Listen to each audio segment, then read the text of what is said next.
All right, guys, so we're just going to jump right in, and I really want to focus today on the things that I really love about the Surface Duo and some things that'll probably apply to the Surface Duo 2 as well, because this is a very unique device. And we're going to just start out with one of the main things that I love about this device is the form factor. This is such an incredible piece of hardware, both the Surface Duo 1 and 2. The build quality is supreme. The hinge is immaculate. And just putting together two nice slabs of screen is just a work of art on Microsoft's part. So I definitely love the form factor. Obviously, with more iterations of this device, hopefully to come, they can just, thin out the bezels and make it even more pleasant to look at and enjoy, and possibly add an outside screen of some sort, at least for notifications. But outside of that, the build quality, man, it's just nice. If you've never held this device, you really want to get this in hand and just feel how this technology works. Absolutely love it. Fingerprint reader, even though this is the original Surface Duo, works really well.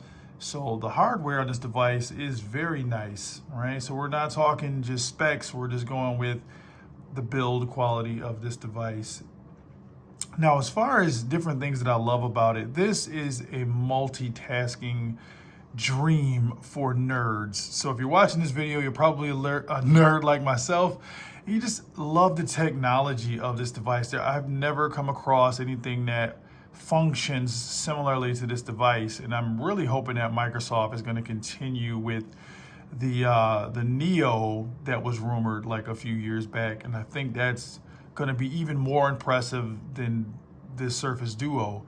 But the idea of it is to make multitasking seamless, right? So we'll just say, for example, what if I'm checking out my finances, right? So then I'll just go to one of my banks. I'll just pull up ESL. No, you guys aren't going to see my bank account. You can just see the app. And let's just say I'm trying to figure out, man, what bills do I have to pay this week? So then I can also go on this side and very easily swipe up and find the calculator. So I'll have my account pulled up. I'll go in here, do some calculations, and see who's not going to get paid this week, right? I'm just joking. So that's one of the use cases, right? For something, you can just use two different apps simultaneously, and it works in so many use cases. So if you are a social media junkie like myself, so we'll just say we're going to YouTube, and I just happen to be checking out this guy, Yella Entertainment, who really deserves a thumbs up, and obviously for you guys to subscribe and support his channel because he's such a good guy. But say I'm just enjoying his video, and I'm looking at something he's done with his daughter, and it looks like he's doing an unboxing of some sneakers, and I say, you know what, I want to learn a little bit more about this guy, so let's take it over to Instagram. And I really want to bring up, oh, would you look at that? I bring up his page. There are some photos there of the actual sneakers that he's unboxing. So now I'm looking at both Instagram and the YouTube page at the same time.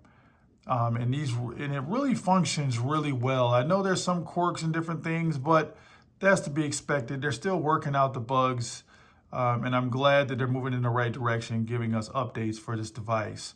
But you see, I'm just scrolling along. I'm looking at all this stuff that he's posted. And on the left side, I can still see the video. So maybe now I want to take an even better look at the Instagram page. So I can just swipe up, hold it. I'll bring it right here to the middle. And look at that. So now I'm kind of trying to ignore this partition in the middle here. But for certain things that you're using in this mode, it's not that bad, right? So if you just scroll up a little bit, you can see the full picture. And then as you do this, the more you do it, you kind of get used to this divide in the middle there. So it can be fully functional if you want to look at something in just one big portrait mode, right? Because it does give you that ability. Now, is this the best viewing angle? Probably not, but it's something that's usable. It's passable, right?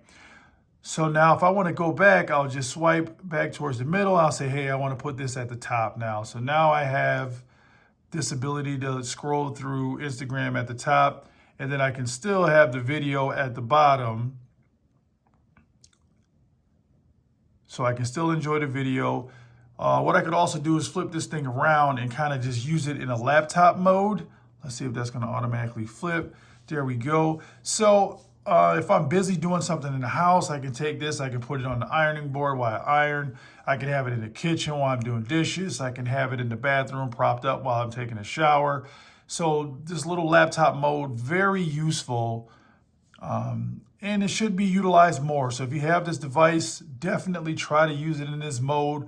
I know some people even like using it in tent mode.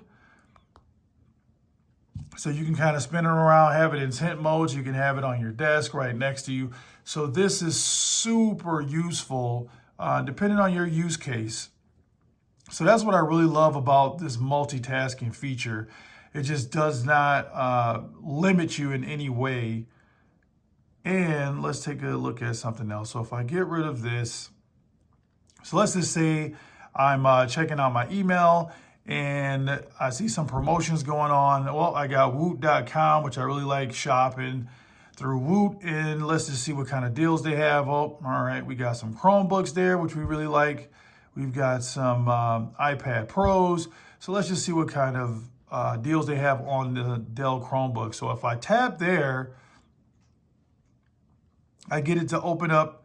And one of the things that it used to be able to do, and there we go, we have the split. So a lot of times, and that's kind of one of the little bugs there, but if you tap, it'll kind of open up that link on the opposite screen. So when it works great, and you can really enjoy it. And you say, all right, I still got my email pulled up, and now I'm looking at the actual links to see, what the deal really is. So I can click on this Dell Chromebook and find out more information about it. Or if I'm just kind of done with it, I could just swipe it away, right? And pull something else up. I'll say, all right, well, Woot's got these kind of deals. What does Amazon have? So I can click on my Amazon account, pull that up and really try to compare or try to find a similar device. So multitasking is really the purpose of this device. That's what I really love about it. There's nothing on the market that works the way that this does. And if you can just come up with your own use cases, you can really justify picking up this device, especially at a couple $100. 1,500 is still a lot to swallow for the Surface Duo 2. However, if you absolutely love this multitasking idea the way that I do, and you have that extra income, then 1,500 is a drop in the bucket for you. Go for it. For most of us, we're going to wait until the price comes down, but I just want to give you guys a look at why I really, really enjoy this device. Yes, there are some software bugs. However, you can see that this thing, the way that the software is intended, is such a good idea. All right. So there you have it. Why I love the Surface Duo and even the Surface Duo 2, even though I don't love the price. Hit me up in the comments. Don't forget to subscribe and support your boy. Until the next one. Oh. Haha. Super Bowl. Giants and Bengals, my favorite teams.